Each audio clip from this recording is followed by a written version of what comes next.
Now, Mr. Keen, tracer of lost persons, in The Case of Murder at a Mile a Minute.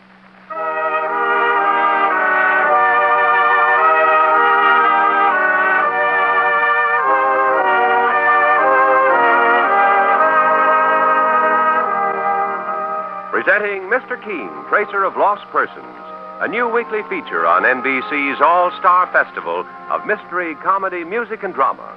Brought to you by Dentyne, the gum with breathtaking flavor, and Beeman's Pepsin, the gum that's great to chew and good for your digestion, too. By Chesterfield, sound off for Chesterfield. Get something new, something no other cigarette has. Chesterfield mildness, plus no unpleasant aftertaste. And by Anacin, for fast relief from pain of headache, neuritis, and neuralgia.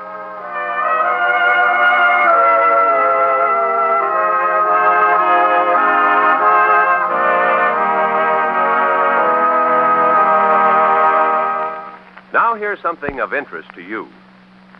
For breathless moments, for your breathless moments. Chew Dentyne, the gum with breathtaking flavor. Dentyne tastes so good. Dentyne freshens your breath. Dentyne helps keep your teeth sparkling, clean, and white. Dentyne, the gum with breathtaking flavor. Before you go out, and always after eating, drinking, smoking, refresh your breath with Dentyne.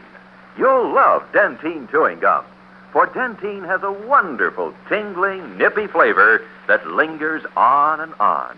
It's delicious. And remember, Dentyne helps keep your teeth white, too. Keep Dentyne handy. You'll enjoy refreshing your breath when you chew Dentyne. So, for breathless moments, for your breathless moments, chew Dentyne, the gum with breathtaking flavor.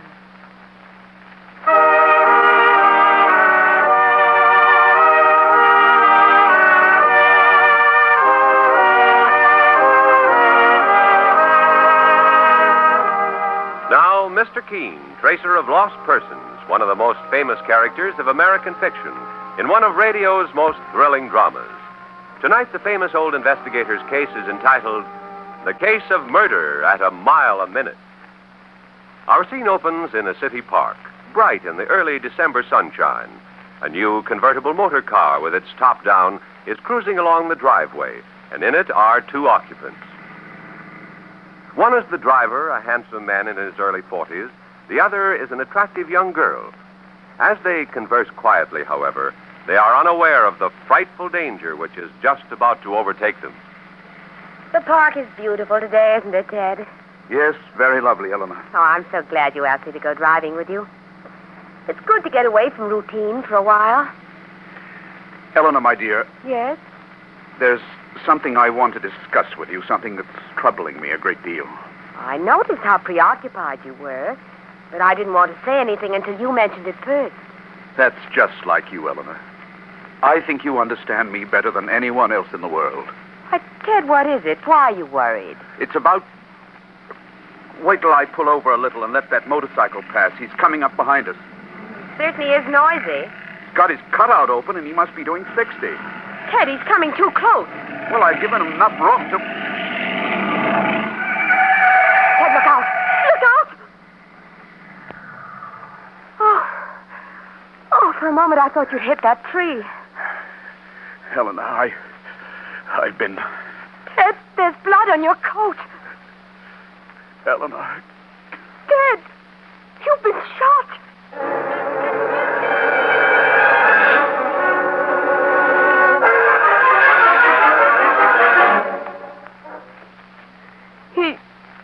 He died in my arms a moment later, Mr. Keen, before he had a chance to utter another word. And he'd been shot, Eleanor? Yes. As the man on that motorcycle passed us, he fired a bullet into his heart. I saw the man raise his arm, but I was so frightened about the car going out of control, I looked away at that instant. Saints preserve us. But that's the nerviest murder I ever heard of. Shooting a man in broad daylight, Mr. Keen. And from a motorcycle. My partner, Mike Clancy, is right, Eleanor. Tell me, weren't there any witnesses? Didn't anyone get a good look at the killer? No, Mr. Keen. There were people in the park, but They didn't know that there was anything wrong until the car stopped and I screamed. The motorcyclist left his cutout open for just that reason, to drown out the sound of the shot. And if Mr. Masters hadn't stopped his car with his last ounce of strength, you might have been killed yourself. Oh, he thought of me, even in the last moment of his life, Mr. Keen. That was just like Ted. Mr. Keen, this case has baffled the police, but I won't rest until it's solved. Ted meant a great deal to me. Perhaps not in the way most people thought, but in other ways. How do you mean, Eleanor? Not in the way most people thought. Well, lately the newspaper society columnists have been linking our names, hinting about an early marriage. Was that true? Oh, Ted never proposed to me, Mr. Keen, but I have a feeling that he might have been in love with me. He was older than I. He was 44 and I'm 25. But he was the dearest friend I had. Mike Clancy and I are going to do everything in our power to find that killer. I promise you that, Eleanor. Oh, thank you, Mr. Keen. I had faith that you'd help me, the way you've helped so many others. Tell me, Eleanor, didn't you get a glimpse of the killer's face? Not really. I think he was wearing some kind of a mask. A mask? Some of those motorcycle riders look almost masked, Mike, with the helmets and scarves they wear. At any rate, the killer got away without a single witness to identify him. And when we start a case like this with no suspects at all... Mr. Keen, there may be one suspect. Who, Eleanor? Well, perhaps I shouldn't say this. I may be doing Glenn a horrible injustice. But after that scene he made with Ted at the nightclub... Tell me about it in detail, Eleanor. I must have all the facts. It happened about 2 weeks ago, Mr. Keen. It was Ted's birthday, and we were celebrating at a nightclub in town. Babette was with us, too. Babette? Yes, Ted's daughter. He'd been married before, you see. His wife died years ago and left him with a daughter. How old is Babette Masters? 20, Mr. Keen, and very pretty. It was always odd to think that she could have been a chum of mine, someone near my own age, and yet I was going out with her father, but we got along very nicely. And who is this man Glenn you mentioned? Glenn Larkin. He's very hot-tempered. He asked me to marry him once, but I refused. I wasn't in love with him. I see. But the more I saw of Ted Masters, the more angry Glenn became. He took to phoning me and even following me around. On the night of the quarrel, he'd evidently followed Ted and Babette and me to the nightclub. He took a table right behind us and started drinking too much. Happy birthday to you. Happy birthday to you. Happy birthday, dear Teddy. Happy birthday to you. Oh, you two are wonderful. This is just about the happiest birthday I ever had. Hey, would anyone like to dance with a birthday boy? You go ahead, Eleanor, and dance with Dad. No, Babette, I've been monopolizing Ted long enough. This is your dance. No, I insist. Doesn't anyone want to dance with me? All right, Dad. I'll see that you're not a wallflower. Yes, Babette, you go ahead and dance with your father. I'll give Eleanor a whirl. Glenn.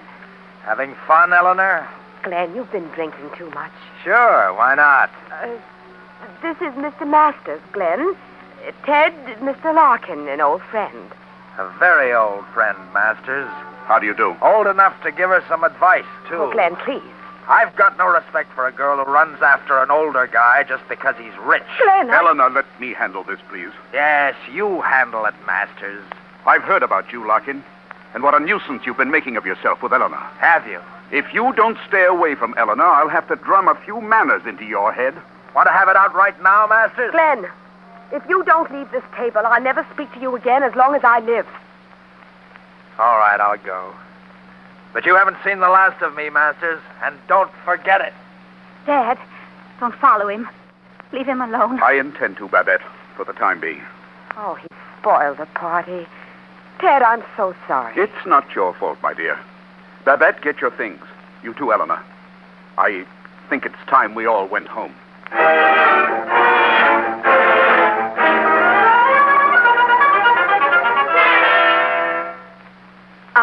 I didn't see Glenn Larkin again, Mr. Keen. He stopped annoying me and didn't phone anymore. And you think he may have had something to do with Ted Masters' death? As angry as he was, I'd still never believe it. If it wasn't for one thing. And what's that, Eleanor? Glenn Glenn owns a motorcycle. Have you told this to the police? But no, Mr. Keen. I didn't want to get him in trouble unless I was sure. Where does this young man, Glenn Larkin, live, Eleanor? I'll give you his address. Mike, take the address down and pick him up. Okay, boss. Bring him over to the master's home. I want to go there first and speak to Ted Master's daughter, Babette. Now, will you come along with me, Eleanor? Oh, yes, of course, Mr. Keen. What'll I do if this Larkin fella balks about coming over with me, Mr. Keen? Merely give him his choice, Mike. He can do as we ask, or we can turn him over to the police on suspicion of murder.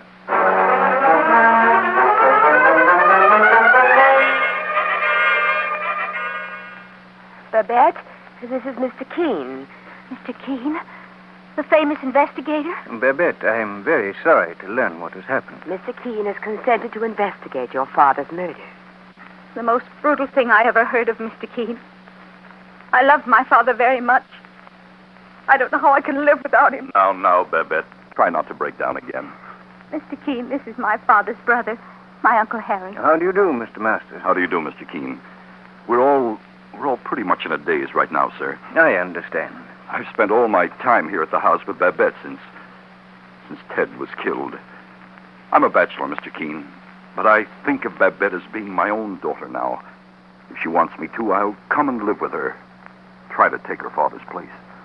Right now, Uncle Harry, I don't know what I want. I only know. Excuse me, please. Oh, Babette, wait. I'll go up with you. I'll answer that, Mr. Keen. Yes? It's Mr. Keen here. Oh, that's my partner, Mike Clancy, Mr. Masters. Oh, please come in. Is this young man also associated with you, Mr. Keen? No, this is Glenn Larkin, I take it, a friend of Eleanor's. Just what do you want with me, Mr. Keen? What's the idea of sending this big drunk Easy now, me bucko. Watch your manners. Glenn, perhaps you don't realize it, but you're in serious trouble. Why? Because of Ted Masters' murder? Yes. All right, so I had an argument with him. That doesn't mean I killed him. What about your motorcycle? Oh, I'm not the only one who owns a motorcycle. Glenn. Eleanor, was it you who gave Mr. Keen the idea to pick me up? Glenn, That was very clever of you. Well, I can also make an accusation. Just what do you mean by that, Glenn? Mr. Keen, the gun the murderer used was found in the road. Well? It's true, a motorcycle passed by Ted's car when he was shot, but that doesn't mean the rider actually fired the shot. Glenn, what are you saying? No fingerprints were found on the gun, Mr. Keen. Just figure it out for yourself. I think I know what you're driving at, Glenn. But I'd prefer you to come right out with it. For all you know, someone sitting right inside that car with Ted Masters fired that shot, then threw the gun out into the road. I'm saying that Eleanor herself may have killed Ted Masters.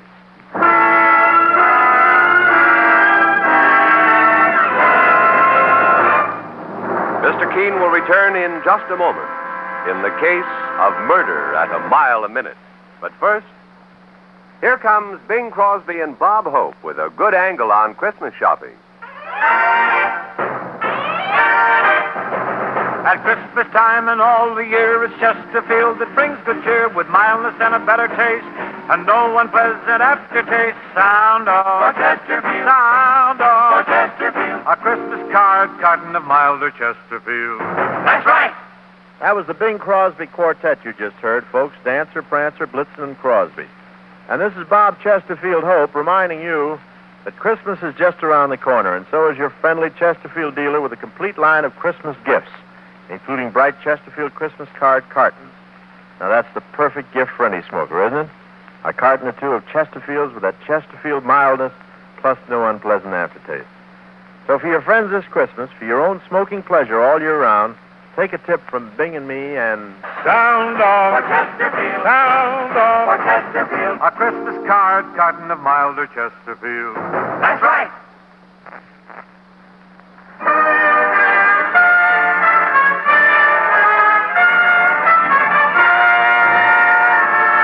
Now back to Mr. Keen and the case of murder at a mile a minute. Young Glenn Larkin, under suspicion of killing wealthy Ted Masters, has pointed an accusing finger at the girl Eleanor, who had refused to marry Glenn. Mr. Keen, the great investigator, and his partner Mike Clancy, together with Harry Masters, the victim's brother, stare at the young man in amazement. But then Mr. Keen points to an obvious fact. Glenn, what you just said about Eleanor being the killer of Ted Masters is highly improbable. Is it, Mr. Keen? There would have been powder burns on his clothing if he'd been shot at close range. Besides, what motive did Eleanor have? You're just trying to protect her and get me deeper into this thing. I'm trying to solve this murder case, Glenn. And right now, you're the one I'm most interested in. You'd be better off if you'd confess, young man. It's all right, Mr. Masters. I have a feeling Glenn Larkin will cooperate. Unless he wants to take a chance on being indicted for murder. All right, Mr. Keen. I won't make any trouble. The fact that the gun was found without fingerprints means nothing.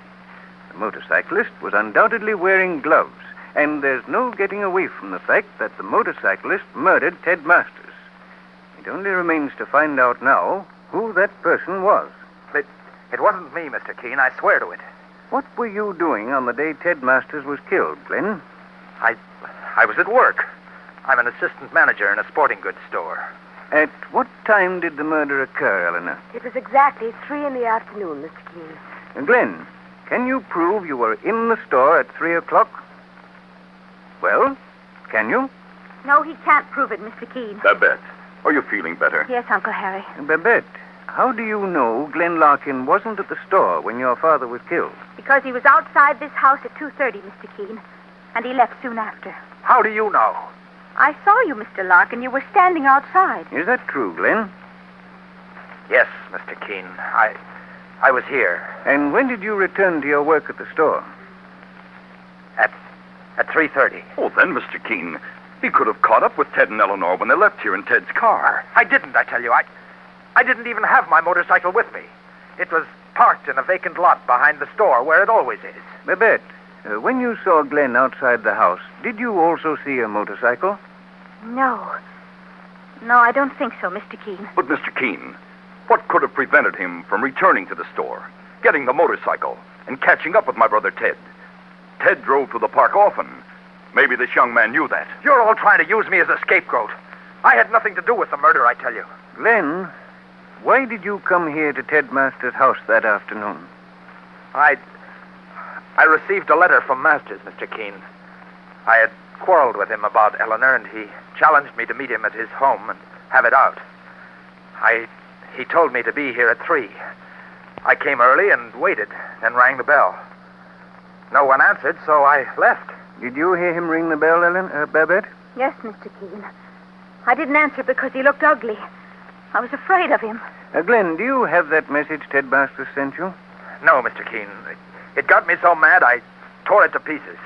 Seems to me this young fella's in the mighty tough spot, boss. Mike Clancy is right, Glenn. You are. Well, I'm not afraid. I'll go to the police and tell them everything I know. I'm innocent and I can prove it. Perhaps you'd better do that now, Glenn. I will. And Mike will go along with you. Sure, boss. Come back here after you're through, Mike. Yes, I will, Mr. Keen. Let's get started, young fella. Glenn, What is it, Eleanor? I'm sorry. I'm honestly sorry. Goodbye. Mr. Keen, I think I'd better leave myself. I'll call you, Babette, very soon. All right, Eleanor. Goodbye, Mr. Keen, and thanks for everything. I'm only sorry it had to be Glenn. Oh, this case isn't closed, Eleanor. Glenn hasn't been convicted. I'll keep in touch with you. Please do. Goodbye. Goodbye. Goodbye, Eleanor. Good night. Babette, I'm going down to the lawyer's office in the morning to see about your father's will. All right, Uncle Harry. Did you handle your brother's business affairs, Mr. Masters? Well, not exactly, Mr. Keen. Ted was a much cleverer businessman than I was. That's why he was so successful while I... What were you going to say, Mr. Masters? Nothing. I'm going to bed, Mr. Keen. I'm too exhausted to stay up any longer. Do you want me to stay here overnight, Babette?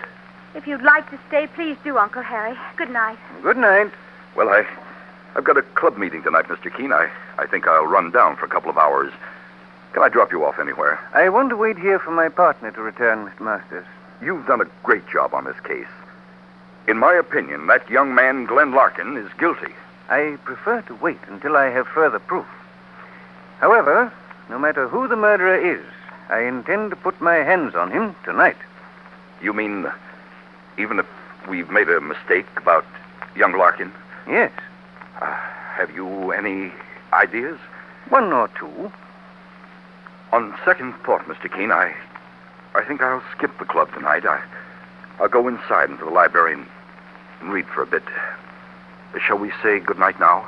I believe we'll see each other once more, Mr. Masters, before I go.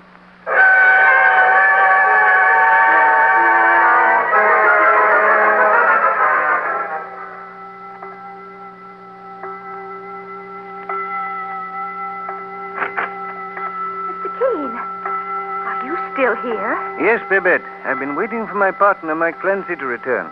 But it's midnight. Something's evidently detained him. Mr. Keen, have you been going through that desk? I took the liberty of doing so, yes. Inasmuch as I'm investigating your father's murder. The desk belonged to your father, didn't it, Babette? Yes. I found this checkbook. Your uncle, Harry Masters, seems to have received a great deal of money from your father. Father lent him money, yes. The last check stub is dated several months ago. Your father doesn't seem to have made out another check to his brother since then. They weren't on good terms, Mr. Keen. No? They'd quarreled bitterly a short time ago.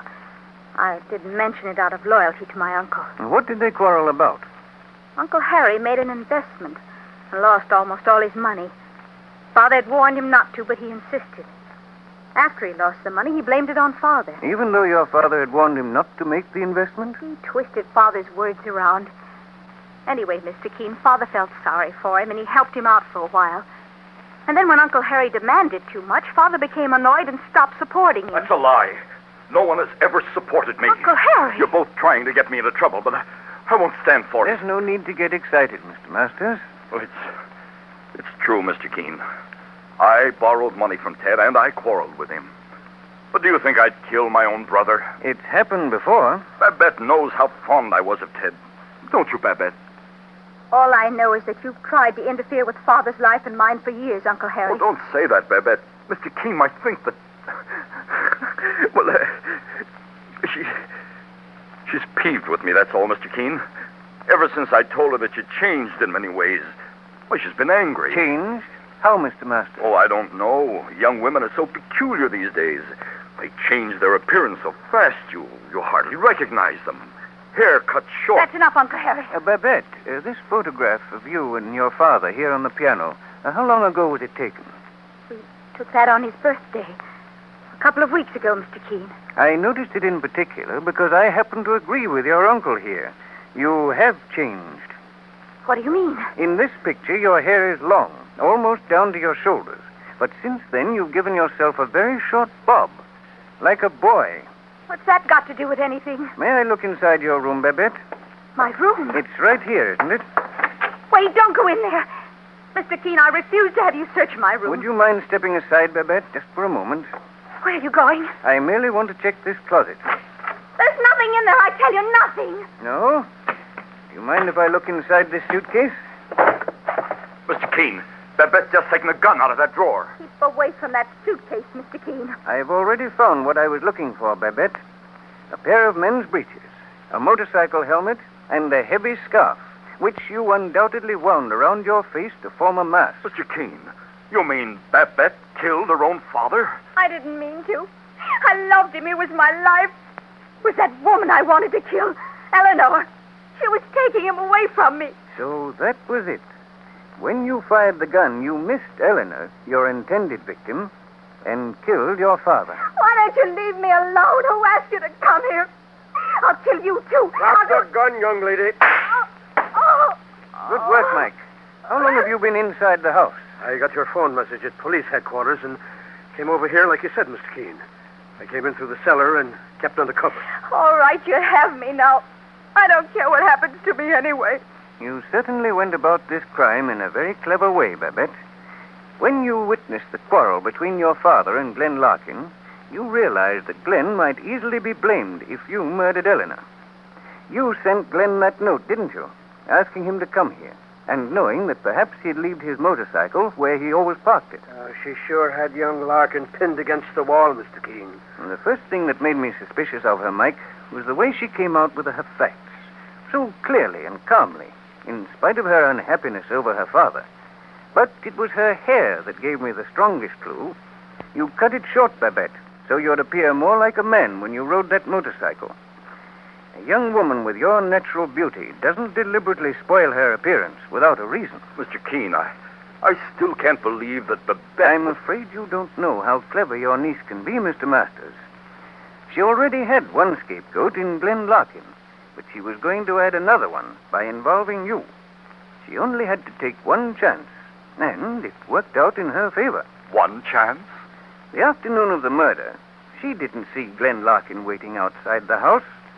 When he arrived, she was already on her way to the place where he worked to steal his motorcycle. She just took a chance that her note would make him angry enough to come here. And she was right. Why don't you stop torturing me and take me away? I'm not torturing you, Babette. You tortured yourself. In your insane jealousy of your father's friend Eleanor, you murdered him when you meant to murder her. I'm afraid you're going to pay for your horrible crime, Babette, in full. A terrible thing. A terrible thing.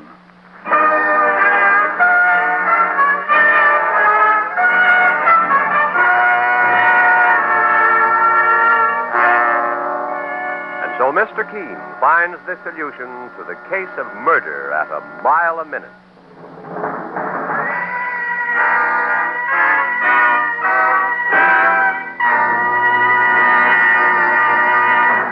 If you suffer from pains of headaches, neuritis, or neuralgia, you should discover what many thousands have known for years, that Anacin brings incredibly fast, effective relief. Anacin is like a doctor's prescription. That is, Anacin contains not just one, but a combination of medically proven active ingredients in easy-to-take tablet form. Probably at some time you've received an envelope containing Anacin tablets from your physician or dentist. Thousands of people have been introduced to Anacin this way. Try Anacin yourself the next time you suffer from the pains of a headache, neuritis, or neuralgia. You'll be delighted at how quickly relief can come. Anacin is spelled A-N-A-C-I-N. Your druggist has Anacin in handy boxes of 12 and 30 tablets and economical family-sized bottles of 50 and 100 for your medicine cabinet. Ask for Anacin today.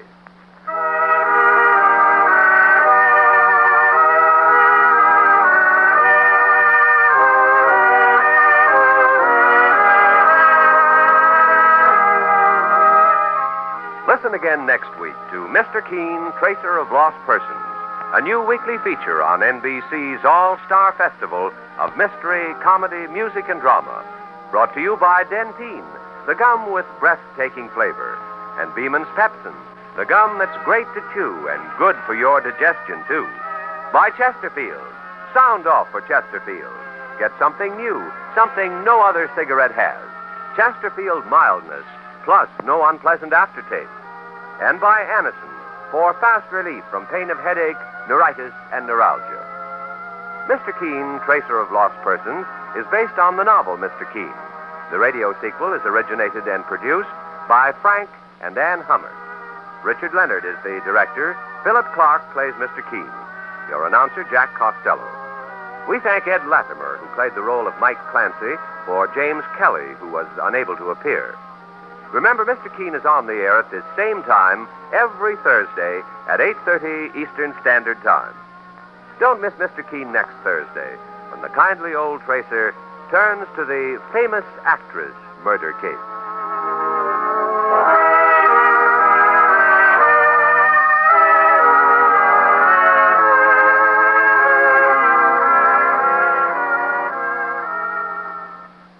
Dragnet, the story of your police force, is next on NBC.